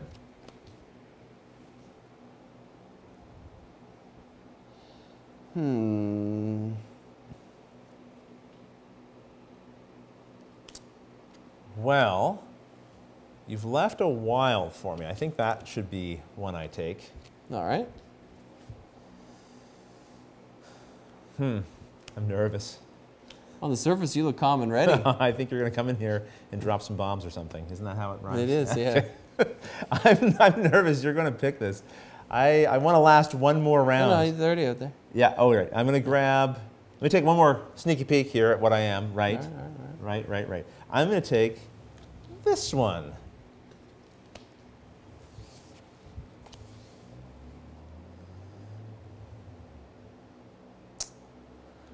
I could take a risk here. If you actually score a matching set, you'll win here. Yeah. Oh, yeah. Don't worry, I'm not close to that, but I have some time. I've got 3 cards left to do it in. 3 cards left. I am going to guess. All right, if you guess a single trait right, you're correct. And I am only going to guess one trait. Okay. And the trait that I am going to guess is that you are... You're really uncertain. red. And before I see it, I'm going to specifically say I think you're the red lady, but I'm guessing That is correct, Pep. Oh, you were the red lady too. Yes. Excellent. You did. So you get all the points, but Well, you would have won. I only actually got one. 1 point, but that is enough to win. And there you go. Yeah. That is The Lady and the Tiger. Just one of the 5 different games that are in this set, and they all are quite different. We had one there that was like a maze or a labyrinth. It was a maze, yeah. You were pushing your lion cubs. You could swap cards. You're trying to get your lion cubs to the mother or the den or something like that. Yeah. All right, so let's go back to the headshot here. Let's see how we're doing for time. That was a game, and now we are to answers. That was a game. We played a game. We always try to play at least one game during the live show if possible. We succeeded. We did. And and thanks to Jelly Bean Games who provided this copy to me when we were at BGG Spring. So yeah, if you have some questions, I have some questions here that we can go through as well. But if you, I'm going to actually ask one of these right now. Matt H. Hovey asks, what happened to Tabletop Showcase? Nothing happened to it. Nothing one way or the other. Remember, Tabletop Showcase was an event that we created to run once or twice a year. So we did one last year. This year's not over. Is one in the works? Maybe. So you'll have to wait and wait for an announcement. But the idea is not to do loads and loads of Tabletop Showcases. It's to find 1 or 2 games that we're particularly excited about and want to feature. And kind of going in, we pre-announced that bias, that we are interested in this game. Even I kind of let that cat out of the bag for my own sake on my own channel, that this is a game that the group of us who are involved in Tabletop Showcase are all collectively interested in and want to showcase. So we will announce that when we have something to announce. Yeah. Any questions there? I can pull another one from here as well. Yes, Mac Thatcher wants to know what my all-time favorite game is, because we already know the Rodney's is Star Wars Rebellion. Liar. I'm just going to go with the easy here and say probably D&D. All right, there you go. And I'll allow it. I'll allow it. This one time you got a review out of us, sort of. Yeah, D&D, Magic. This one Everything time. that Wizards of the Coast produces, really. I said this one time they got a review out of us. I think every live show they get about 5 reviews out of us. Jackie Fox wants to know, what colored decks did you guys play when you play Magic the Gathering? All right, Jackie, I play, not exclusively, but I do tend to like the black color. Yeah, you lean towards black. Lean towards black. Funny enough, I used to lean towards black when I started playing too. Now I lean more towards white-blue. Okay, white-blue. Or red. Yeah, my other choice would be red, and after that, white. I think so. Black, red, white. I like green fine, but I don't really play a lot of it, and blue, kind of the same thing. I'm not a big fan of it. Funny, because I love blue, but not in Magic so much. Oh, that's a great question about Magic. Amanda Panda wants to know, for someone who's never played, can they get into it now, or should they just play a different game? You can definitely get into it. Like, literally every time a new set comes out, they do an open house where they give you a deck for free, and this deck is kind of the more simpler cards from the set to kind of teach you and get you into Magic. And the thing is, there's a lot of This is not a deck for you to keep. You said give. No, it's free. Oh, it's free. You take it. Yeah. And it's actually 2 decks. They're smaller decks, like 30-card decks or something. They're 30-card decks, But they give you some promos and things like that too. But yeah, so that's a good way to start. Can I offer another suggestion too? They usually release 2-player decks, like 2 decks pre-made, so that you can give one to a friend and you can just both play. The dual decks. And they're usually like, pretty evenly built, and they feature some cool stuff. And generally, it's like some cards that would typically be considered rare or uncommon. They might not, they're the rare and uncommon cards, right? But they don't have the same value. Yeah. I don't believe is how it works. But yeah, that's a nice way if you're looking to dip a toe in as well. And I think, correct me if I'm wrong, some of those decks, you might be overwhelmed by Magic because you look at the card abilities like, oh, there's so many keywords and things that I don't know. But in the base set, don't they normally always give the definition with the keyword generally? Normally, yeah. That's the good thing about I think the core sets do it, and the starter decks, maybe? I think the decks you're talking about, I think, also do that too. Yeah. They break out the keywords. And honestly, a lot of the keywords are, because I think Magic had been there first, they've branded a lot of things that just sound like what they mean. Like haste does what haste probably sounds like it means, and trample does what trample probably sound like it means. So yeah, I think you shouldn't have a problem getting into it. You'd have a problem if you sat down, just went to a comic book store and sat down next to some people that were playing Commander.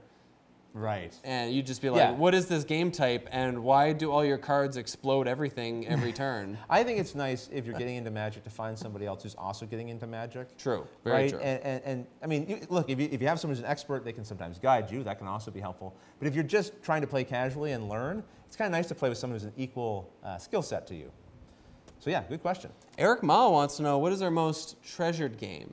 I like that one. So not necessarily your favorite game, but like a game that maybe even just something you hold on to even if you don't play it because you can't see yourself ever letting go of it. Ooh, that's tough. I think probably one of mine would be, for sentimental reasons, I would say Ambush, my copy of Ambush, because that was one of my first war games that I got into and one of the first real kind of significant hobby games that I was able to play at a young age because you could play it solo. I didn't have a lot of people around me I could play those kinds of games with, and this is one I could really dig into. So that one's a pretty special one for me. What about you? Have any particularly special games?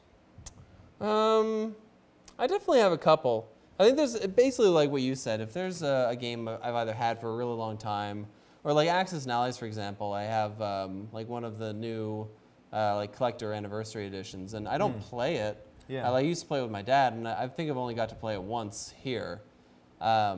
And I'm not going to get rid of the game because I would like to play it again. It probably won't happen. Doesn't hit the table as much though. I think the Takenoko collector set that we have, the one that comes in the big wooden box, that one has both a rarity to it. It's a deluxe set, and it was one of the early games I played with both the kids on the show. Not the earliest, but one of the ones I find quite memorable. So that's another one that would be special to me that way. HeroScape. I actually, they can't see it, but I actually have like HeroScape set up over there that I was using to play Frostgrave. But that's why I like it, is that, I mean, I haven't really used it for D&D because usually D&D isn't text-based. You can play it that way. But yeah, I mean, you could just set that up and... It's very multi-purpose, that game. Yeah. So I can never see me getting rid of my HeroScape stuff. Yeah, I mean, those are the, our Super Dungeon Explorer game, Andrea had painted up some of the miniatures from that. Not all of them, but some of them, and that one, I mean, that's the kids' copy, but it's kind of a special one in our collection as well. Yeah. We should also keep an eye on the time here. I don't know how long we've actually been going for. We didn't start until about 20 after. About 20 after? Okay. So we're about... 40 after. We're just a little after. You're trying to push it. So we're getting down to the end here. We'll go another 10 minutes maybe, unless we run out of questions, then we can just wrap things up here. Someone asked a really good question in BGG. Ex Nostra Dunwich, what is the game you most regret that did not mesh well with your how to play format, so you've not done a video for it? And it's a great question. I don't have an answer, but I know that there's been situations like that. I have one. Do you? Yeah, I don't know if you want me to say it or not. I don't know. You want to whisper it in my ear? Oh, yeah, I mean, that was, sometimes the game doesn't fit in because the complexity level and the schedule at the time. So the one he whispered in my ear was Vast. Vast is a game where it's very asymmetric. Very asymmetric, not asynchronous, asymmetric. Everyone has got their own unique rules. And then there's also some general rules that govern everything. Sort of, yeah. And so in order to do a video, you would have had to have done, like, this is the video for the cavern, this is the video for the knight, this is the video for the dragon, and here's a video everyone also has to watch to make sure you kind of know. Generally, but in theory, everyone should know what everyone does. Right, because even though my rules are just for me, if I'm going to play well, I want to know what you do and what you do and what you do. Yeah, because if I'm the dragon, you want to not be killed by the knight, so I kind of want to know how the knight kills me. That's right, yeah. I don't want it to be a mystery. And it was one I was interested in tackling because I thought it's so unique in that way and challenging. Sometimes it's fun to take on a unique challenge. You know, that's sometimes why we'll tackle some of these miniatures games, because they tend to be a little more involved. It's something different on the channel, but it's kind of fun to do it and get on the other side of it and go, yes, we did it. But Vast, I could not figure out a way to fit that into my schedule. I felt like that was going to be a month-long endeavor. Vast it would be extravaganza. It'd be a vast effort. And I did not have anywhere in my schedule where I felt like I just carve out the time to work on that one game. So yeah, Vast is a good answer. Yeah, thanks for that one. I'm sure there's been others along the way, I think too. So. Yeah, like Forbidden Stars. Forbidden Stars, which I announced famously and then never did because, unfortunately, I did not anticipate how complex that game was. I had gotten a demo, and I was like, this is pretty straightforward. I'd love to do a video for this. And then I got it home with the 2 FFG rulebooks, and I'm like, oh, no. There's a lot of details here, a lot more details than I realized, and our videos try to be very comprehensive. So That one didn't quite fit the format at the time, and now it's out of print, so it's not one that I would feature at all now because of that, unfortunately. Yeah, so that was that question from BGG. So a whole bunch of rapid fire questions here. Also, Oh, yeah? Jamie Boucher said this is the actual best video, and she's glad that she tuned in, and we look so cool. Oh, thank you so much, Jim. That's There's really actually nice been of you to quite say. a few comments about how cool we look. Okay. So I think this was a good idea. Well, we're definitely not feeling cool. we don't feel cool. But thank you. That's very kind. Actually, Pep, I'm only asking Pep to do this, not not because he's like my man. You want to freezy while I'm up? Could you free Phil? I can't get out this way. I'm boxed in here by the large television monitor. So. Okay, well, the next question. Yes, you have the from afar. Kabuki Kid wants to know, I forget. I just know that Kabuki Kid had a question. Okay, let's see. It should be the one right Is on it the top. Zaya question? Yeah. I see Zaya back there. Do you have the expansion, and have you tried it yet? I don't have the expansion. I've definitely tried Zaya and played that. Everyone can hear you clearly, but like it's the disembodied voice of Pep out there floating. We should just do all the live shows this No, way. we should I'll not. just sit on the couch. I don't know which glass was which, so. But yeah, no, I haven't played the expansion. I'd be curious to try it. Craig Codlin wants to know how we prioritize which games we're going to do the instructional video for. Ooh, that's a good question. I mean, I have talked before, so I won't go into great detail about how we choose our games, but I'll just say quickly the 3 bullet points. The one is, I have to like the game. The second one is, it has to be a good fit for the show. A fit can sometimes be, this game is too complex for me to fit it in right now. You know, I would do it, but I have to do it later because it's just not a good fit. Or maybe we just did 3 deck building games. I don't want to do another one right now, so then it's not a good fit at that point in time. And then the third thing is we partner with the publisher to get the content made. So they sponsor and they pay a fee to have the instructional video made. I felt at some point in time, along the process of creating these tutorial videos, because we weren't getting paid for them initially, at some point in time I felt like, kind of feel like the publisher's getting a benefit here, you know? And we're asking our followers, our viewers, to kindly support the show. Feels like maybe the publisher should be maybe doing their part as well for the benefit that they receive. It also helps, I believe, get the publisher invested in what we're doing. It's, as you know, we have to communicate with the publisher. We need those answers back kind of like this because the schedule is so tight, right? Yeah. And so I want to work with someone who's invested in the content that we're creating, and having them buy in a little bit helps with that, I've found. So, yeah, and kudos to a lot of the publishers you work with, because I mean, I remember we've been doing gameplay episodes occasionally where a rule question will kind of come up. We take like a 5-minute break for you to message them, and you'll get a message back. Yeah, and stuff like that is so critical. We've been fortunate to work with some good publishers. And you might be like, well, I see you have certain publishers over and over again, their games get featured on the show. Well, again, the 3 factors. The number one is I have to like the game. We have to like the games that we're featuring because it takes too long to make, and then we spend years answering comments about those games, right? So we want them to be games we like. But if I'm working with a publisher that I've worked with before, and they've been really good in terms of how they've dealt with us, that definitely makes me more interested in featuring that game if it's a game I'd like to feature. So the main thing, how do we parse out what we want to do? We're fortunate. We do have a number of publishers who would like to see us create videos for you guys. So we pick the ones that we're excited about, the ones that kind of appeal. And thankfully, I think we have pretty broad taste. So it means we're not just always doing deck builders, or we're always doing miniatures on a map kind of games. We're also sometimes doing a Euro, and sometimes we're doing a miniatures game or whatever, because our tastes kind of run all over the place, right? So hopefully that means there's a nice mix for all of you as well. Yeah, and just, I feel like we've said the whole part of the, we generally like the games that we show. Yes. I feel like we've never added this before, but just so people are clear, we're not saying we don't like the games that we haven't featured. Right, that's a very good point. It's not that at all. Again, like the other part, sometimes it doesn't fit into our schedule. Also time. Like 3,000 games released last year, and if we do a tutorial video every week, which is impossible to do, but if we did, that's at most 52 tutorial videos. Yeah. Because it takes about a week to do an average size. If we did one every day, that's 365. That's still not enough. So there's loads of amazing, fantastic games that will never make it on the channel. And so sometimes I will get people who will ask, hey, Rodney, would you please feature this game? I always have to give the standard line of, we don't pre-announce because sometimes our schedules can change, and I just don't like to disappoint people. And I've made that mistake in the past. So yeah. Steve Main wants to know if you saw any new mechanics or trends at Origins that were interesting. You know, there weren't a lot of, I don't believe, new games at Origins. The companies that were releasing new games, the company that seemed to be releasing a new game was Plan B. Another new game was Cathargo by Capstone Games. But I wouldn't say the games that I saw from Plan B were like wildly new mechanics. So I don't recall seeing a new trend. The mind was there as well. I wouldn't call it a trend, but the way the mind works, which I believe we've done here on the show. Yes, we did in one of our live shows. We played around with the mind, didn't we? Yes. I think we did. Yeah. We did. So if you remember that, that's kind of a different kind of, I don't know, spatial time reading kind of game.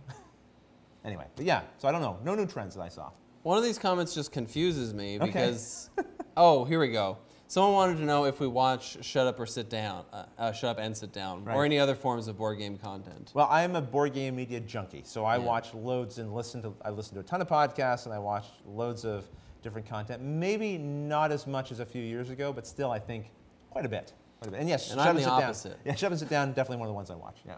I'm definitely the opposite. Yeah. I'll watch things periodically, but I've never been a loyal. I don't want to say loyal, but I've never been a loyal follower of much. Yeah. But the only thing that I watch loyally is like game theory. I think that's kind of nice though in a way, because like people who watch and they go like, oh, so being a part of this hobby means I have to be like obsessed with board game media as well. No, you don't. You don't at all. You don't have to be paying attention to what all the board game media people are saying and what they're into and what they're doing tutorials for or reviews for. It helps sometimes though. It can be helpful. And listen, I don't want you to leave, but I don't think it's a necessary thing to be a full member of this hobby and be enjoying it thoroughly, as Pep can attest to.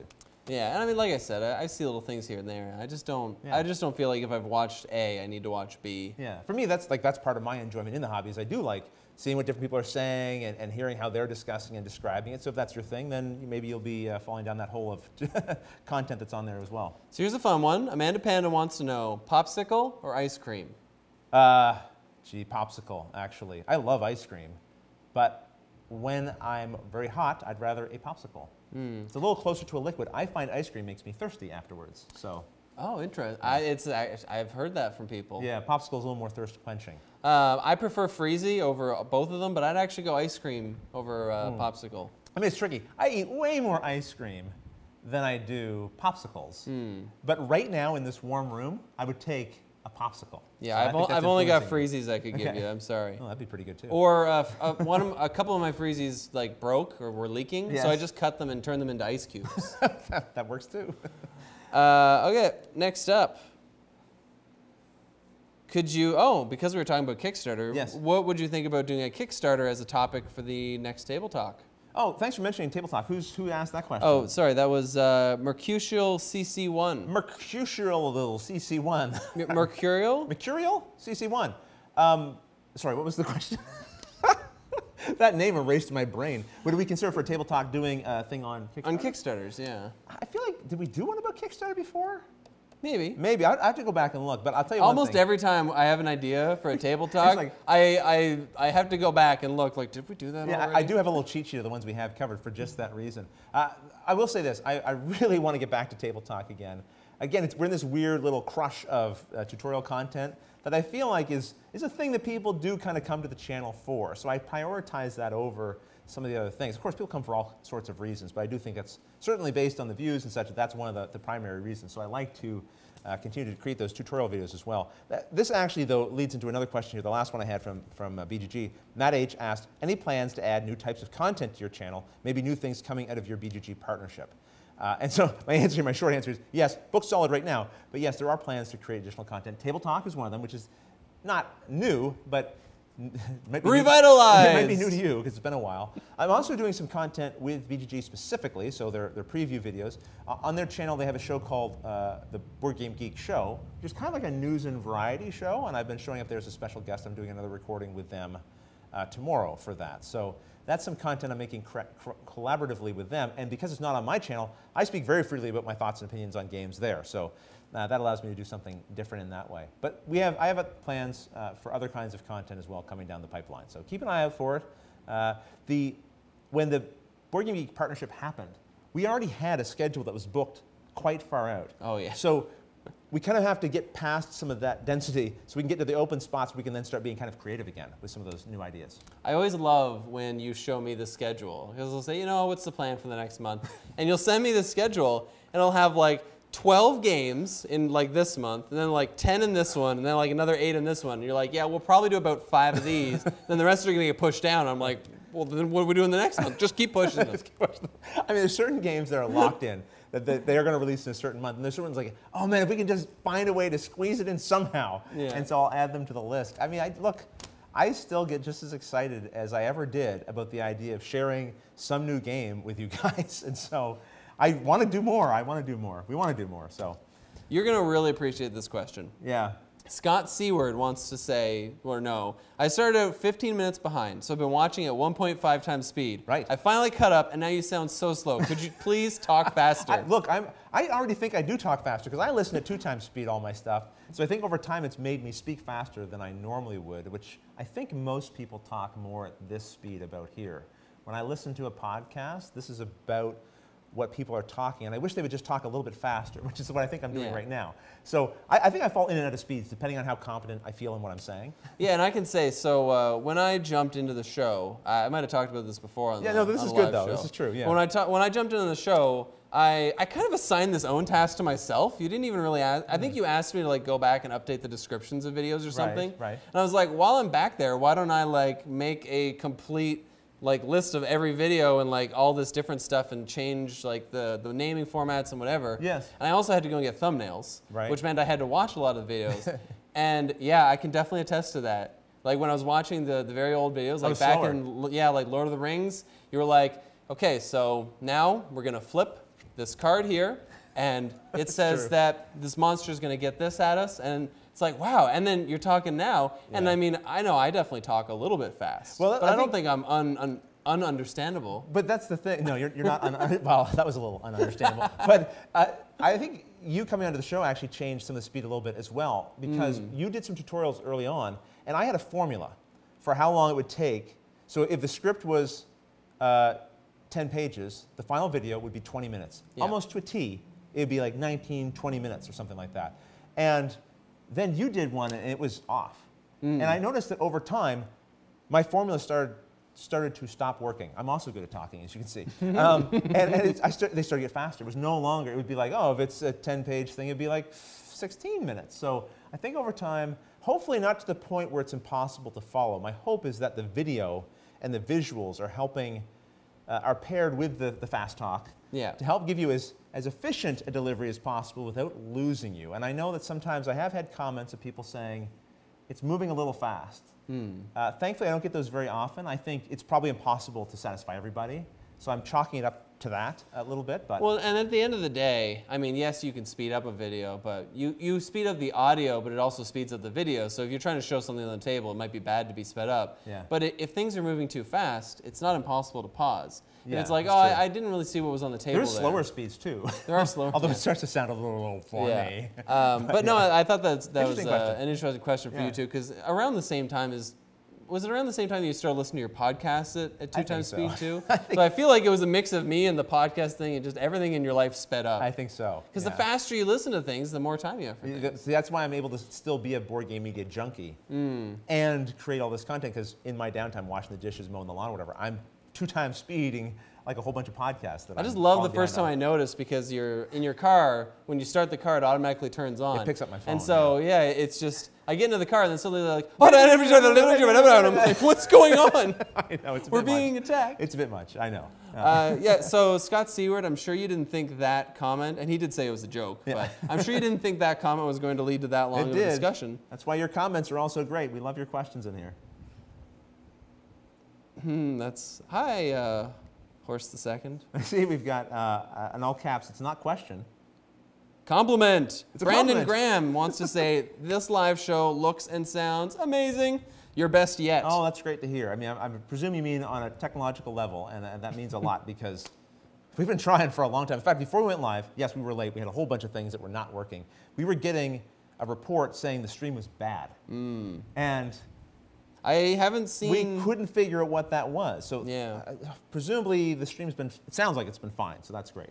Better than fine, it sounds like. And Monique Hansford, also another compliment, says it's her first time watching, and we're really great. Thank you. Well, thank you very much. Thank you for Monique, watching, especially your first time. We love having you join us, and we appreciate that you're enjoying it. Oh, I just want to, Nick too, just says, I love tarot size cards and games. Yeah. I agree. Yeah, these are nice and big.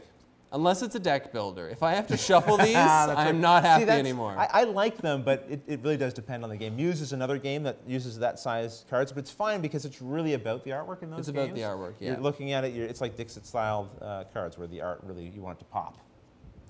I agree. And I think we're getting down to the end here. Pep, we are going to have to wrap up. I'm sorry. Okay, so we got to do the, are we doing the like quick question? Is in the scroll? Do we have quite a bit to go through? We'll do a speed round here. We'll try to answer your questions quickly. If your question got missed, you can feel free to put question, all caps, and your question, and maybe we'll get to it at the very end of this scroll. But it might be that people are just having a nice time talking here, and we don't have any questions that we need to jump into. Kabuki Kid wants to know, have we played the expansion for Role Player yet? I haven't. No, me neither. No, and I've been hearing, like, I keep hearing from everyone, because we did a tutorial video for Role Player, and we actually played that one. It was one of our gameplays, maybe our last gameplay. And everyone said, if you like Role Player, you gotta throw in the expansion. So I am very keen to try it, but we're working on the new content, and I haven't had a chance to try it yet. Same. Yeah.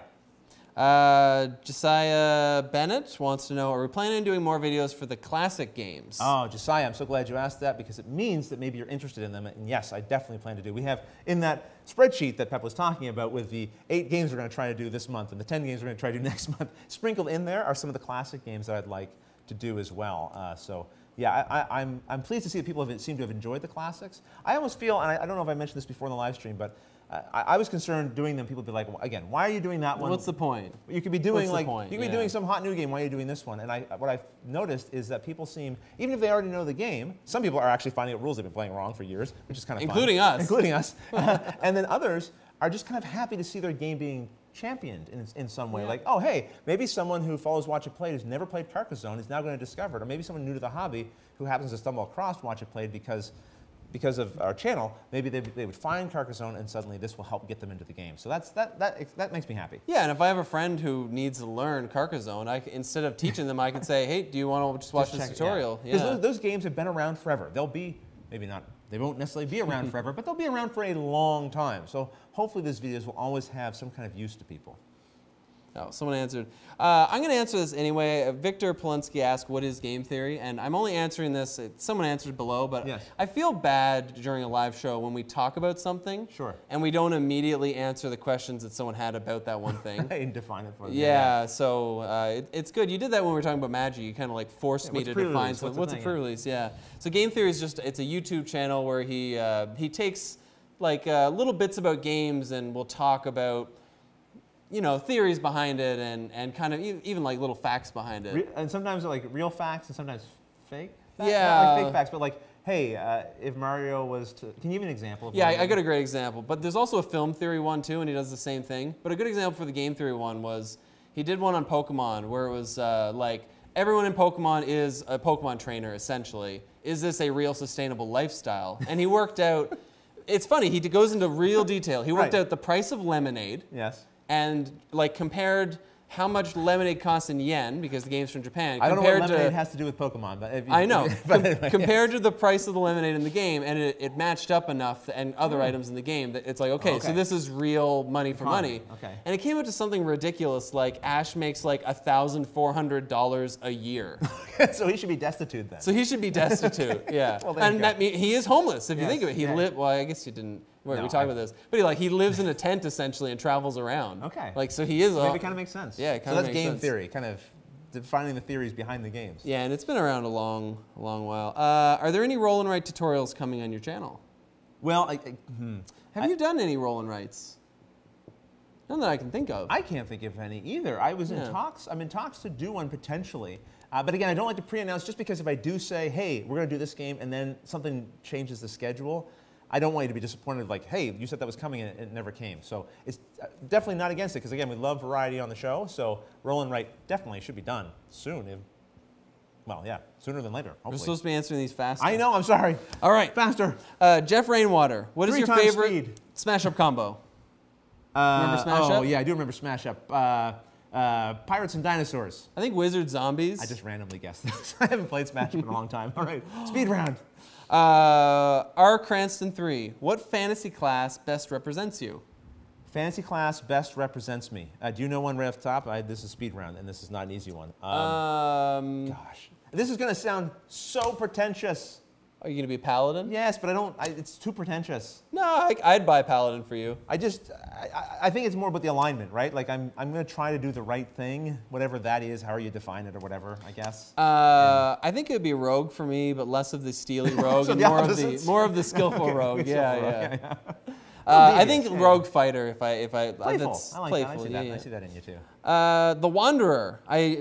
Just so everyone knows, sometimes I'll skip your question if you ask our opinions about stuff because we don't really talk we're about not it. trying to skip you. It's just we don't do opinions and And other times I start reading the question and just have to finish it. The Wanderer said, "Loved your gameplay videos for the Gallerist. Can we see other Vital Lacerda games, like maybe Lisboa?" I haven't played Lisboa. I'd really like to because I've heard lots of good things. Yeah. And Ian O'Toole's the artist, and I love Ian O'Toole and Vital Lacerda. Definitely know we're interested. They've got a game. He's got one coming out. It's about a heist, and I can't think of the name of it. It looks really interesting.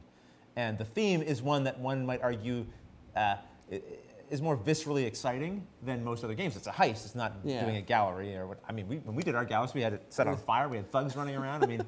Theme is what you make it, people, but True. So we're almost done. I'm going to say, quick apology. I have had this pen in my hand, and I've been doing some tapping here and there. At one point I was crunching on ice, too. I just don't like to do that. When I'm watching content and I see people fiddling, it annoys me, and I'm sorry that if I've been doing that and it's caused any distraction, I'll try not to do it in the future. No one's made a comment that I've seen, but I was just kind of aware of it. Question. They have ice cream in Canada? Yeah, they do. We probably have flavors you don't even have. That's right. We make it here. It's where ice like cream comes hoof prints. And Moon Mist, actually. They don't have Moon Mist. You don't have Moon Mist? No, Moon Mist. They might have Moon Mist, but it's a Nova Scotian delicacy, apparently. Yeah, I didn't know that. And I lived in Nova Scotia. That's Moon Mist, I assume. Do you remember the 3 flavors of Moon Mist? Saturn, Uranus, and Mars. Grape, banana, and cotton candy. It was kind of a planetary looking thing. Yeah. It was, yeah. All right. Rodney, question. Yes. Are you going to do game night with Lincoln, Dave, Aaron, and Nikki? Who's asking that? Magdiel Escobar. Thank you. I'm hoping to. The plan was actually to do one on a recent trip when I went to LA. Unfortunately, I got under the weather and I couldn't. So I'm hoping at some point in the future, maybe I can travel out that way again and we can do like several of them that they can then space out over time. I'd really like to join them for a game night. So yes, hopefully in the future. Jonathan Herrera Thomas says, love the neckties. Thank you. If you could make a board game necktie, what would it be? Oh, it'd have to be Kemet. I'd have to do a Kemet. What would it be? Just like desert with like little soldiers? Oh, and the Egyptian beasts and gods and all the temples and yeah, it would be the board and like figures marching across it and stuff. Yeah, definitely. I already have a Catan tie and I really like that. Oh, I'm not wearing it, but I have a Catan one. It's a really good. I would probably do something dice related, like dice rolling down. Even a magic tie with like all magic was going to come next for me. Oops, I tapped the mic. Or D&D maybe. Maybe. I don't know what you could do. I guess it'd be maybe it would just be the dragon symbol for 5th fantasy. edition, I think. All right, what else we got? Jason Miller, how many of the toothbrushes that I gave you did Marty use? He tried to use all of them, but I kept them from him. I hid them, and thank you for those. Those have been very helpful. It's good. Always good to have a backup toothbrush when Marty's around. Ben Chikoki, will you be at PAX Unplugged this year? No plans currently, but sometimes random things happen. But no plans currently. Okay, Kabuki Kid wants to know some quick favorites, so I'm just going to go one at a time. Movie. Right now, I'm watching through Lord of the Rings series with Luke. It's definitely one of my favorites, but I also like Fight Club and a lot of Fincher movies. Moulin Rouge is my favorite movie. Okay. Yeah. I love Primer too. Zoolander and The Princess Bride. Those are my really 3 favorite movies. I love Inception. Okay. Yeah, Inception's really good. Okay, what else? TV show? Avengers Infinity War. Yeah, TV show. Yeah, the Marvel movies are just a fun romp. TV show, The Prisoner, the 60s version, one of my favorites. Oh, God, there's so many good TV shows. Millennium, I loved Millennium. Big fan of that. Go ahead and shout some out while I'm saying. All of the Marvel Netflix shows. I like them. Favorites, all of the Marvel Netflix shows except for Iron Fist. Okay. Thank you. Yeah. There's a lot, man. I hate when my brain goes blank. I have lots of television shows that I really enjoy. I know. That's a hard one to answer. Especially in speed round, but a good question. A really good question. Novel? Favorite novels? And author. The Stand by Stephen King for me, huge. I love The Stand and the Dark Tower series, but The Stand is one of the first books I read growing up, weirdly enough. Lord of the Rings, again, one of my favorite book series. And there was Stephen R. Lawhead did a series of Arthur novels, King Arthur novels I really enjoyed. I was thinking Arthur like the kids show. No. Nothing wrong with Arthur. What is PAX Unplugged? PAX Monique Unplugged. Hansford wants to know. You see a lot, but new to it. What is it? It's a new convention as of last year. PAX East and PAX West are these large, generally video game focused conventions by the people from Penny Arcade. PAX Unplugged is similar, but it's instead of being video game focused, it's board game focused. Okay. Only 2 left. Okay, we can do this. Dennis Ryan. Sorry if Hello, you Dennis. answered this already. I got distracted. No worries. But are you going to Shucks this year? Oh, again, no current plans. I would love to get. The problem with all these trips is they cost money. They cost money. They cost and money. time. And time. That's the other thing. Like and look, I will go to a certain number of conventions during the year, and I'm always happy to go when I can. But I got to find that balance, right? Because we got to be making the videos too. Otherwise, those 20 tutorial videos we want to make this month and the next month after, they fall by the wayside. So yeah, including travel and whatnot. I feel like if you literally went to every convention, every like medium to big convention, that would take about a quarter of the year. Quarter. Or more. Or more. Or more. Yeah, definitely. But yes, no plans currently to go to Shucks. I went last year and had a really good time. I'd love to go back, but we'll just see. All right, so sorry if we didn't answer your question. Right. And if you ask any more from here on, you're not going to get answered. But there is one last one. Oh, here we go. From Meeple Critic. Okay. What part of your job would you like to get better at? And are you looking to build any skills? Oh, that's a really good question. And speed round. Oh, man. Oh, we can answer. It's the last one, Yeah, so all right. take your time. That's tough. Pep, you're really quick on your feet. Okay, so... No, this was part of my answer. Oh! I thought you wanted me to go. No, I was ready. Pep's really always very quick on his feet with quippy quips. And quippy quips. And things like that. I would love to go and take an improv class. I'd love to take some theater classes. I would just like to work on pronunciation, enunciation, things like that. I'm not saying I'm bad in the videos or anything like that, but I'd love to develop more confidence and like actual skill in it. Yeah, yeah. You know what I mean? I know what you mean, and I think you've gone a lot farther than you realize, maybe. Because again, going back and watching the old videos, and like people used to make fun of, like you'd say curds and all that kind of stuff. I think there's a lot. I don't know. I don't know if it's gone. People might have just given up on mentioning it. Maybe. But no, I think like watching old videos compared to now, I think there is a big improvement in just your overall presentation and everything. So. Well, thank you. Yeah. It's very kind of. It is difficult to like. I have no assessment of it. It's difficult. It's happening to me in real time, so I don't notice the change. You know what I mean? So I appreciate that. But yeah, that's something I'd like to improve on. What was it? Other skills. Other skills, yeah. Well, I think that was That's one thing. I would love to be able to do more free-form styles of content as well and feel confident in that. Look, I love to write these tutorial scripts, have a plan, and then execute that plan. I find that very satisfying, but I'd also like to get better at the free-form content. I mean, that's one of the reasons I enjoy these live shows. That's what really this is. It is, yeah. And we plan a little bit out. Like, for example, we knew we were going to talk about Magic going into it. We roughly had a few things. Yeah. I forgot. We talked about D&D, and I forgot I pulled these out. A friend of mine drew my 2 favorite... Here, hold it back here. The focus is back here, unfortunately, but yeah. He drew my 2 favorite D&D characters, like portraits of them. And what do we have here? This is my fighter, who has a lot of swords, as you can see. You love swords. And this one here? And that is my wizard, who is a teleportation specialist. Oh, very cool. Very nice job, too. Yeah, no, he's really good. And and he did those, like those are done in pen, and he did them in about half an hour each. He is just a wizard at drawing fast. Yeah, that's a nice keepsake, too, to have. Yeah. His name's Daniel Weber. I don't know if who knows? I haven't seen him in so long. Maybe he's got a web page where he draws things now. The skill question. So I do pretty much all the editing on the show now, or like a huge portion of it. And that's something I'd like to get better at, maybe outside of the confines of the show, though. So a little deep dive for people. Yeah. I used to make animated music videos. Right. And I wasn't super good at it back then. I was just having fun, cutting clips together. It's a lot like what we do now, just minus transitions. And so whenever I started working with you again, I really got into that feeling where I was like, I'd really like to start doing this again. But I don't, like back then I didn't care. Right. I didn't care what my quality was. Sure. But now that I'm working with you and doing the show, I care about quality enough that I realize how much work goes into it, and I don't want to start doing it until I feel you like I can really at that do level or whatever. Yeah. Because I've seen, like, I don't know if you've seen many animated music videos, and I could show you the difference between, like, my old stuff and some crazy amazing stuff. Well, you know what, when you say that, it makes me think, like, the animation skill set, even within the content that we create, there's probably, I mean, now it wouldn't be, maybe title cards and things might be kind of boring, but it might be a starting point to figure out After Effects and some of those things to kind of just find the shortcuts that might make doing some of that really cool stuff not so difficult. Yeah, that's true. I mean? Like, I've thought sometimes, could we add more, we've talked about it, can we add more title cards between the tutorial sections to say, hey, we're now moving on to phase 2. Yeah, like, or pop up, like, how to, like, using a turn or doing a turn or whatever. The problem doing is, a turn. Those things are great, but they all take, everything takes time, and so you have to make the decision of, like, where do we put the time? Do we put it in a title card that maybe gussies it up a little bit, but doesn't necessarily increase your learning skill? Or your ability to learn the game. Yeah. But, if we could make a few, maybe once we had a template, it wouldn't be so bad.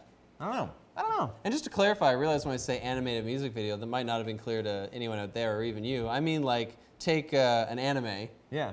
And, like, cut the scenes and make it into, like, you would see, like, a music video. Yeah, you don't mean actually draw it frame by frame. Yeah, or anything like that. Yeah. Although that would be something to get into too, but I don't want to really go that far. Okay, I need you too much. Yeah. That'd be a life goal right there. Yeah. Well, look, I think we've come to the end of it here. We got all the questions from here answered. I've got a whole bunch of notes of things I need to add to the you got a whole bunch of notes of things you have to add to the description. No! I wrote them, you can add them. So thanks again, everyone, for joining us for another live show. Eventually, we'll start one of these on time, and we'll be calm, cool, and collected, probably. Today seemed like it was going to go well. It was going to be fine, and then we couldn't find HDMI cables that we thought we had. You went home to find them, and then we found that I had one here anyway. Gosh.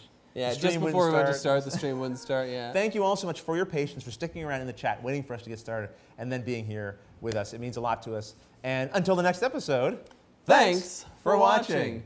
And now the cool part when we have to, like, turn away here and stop the stream. And I'll just drink some water. Goodbye, everyone. Oh, they're still here.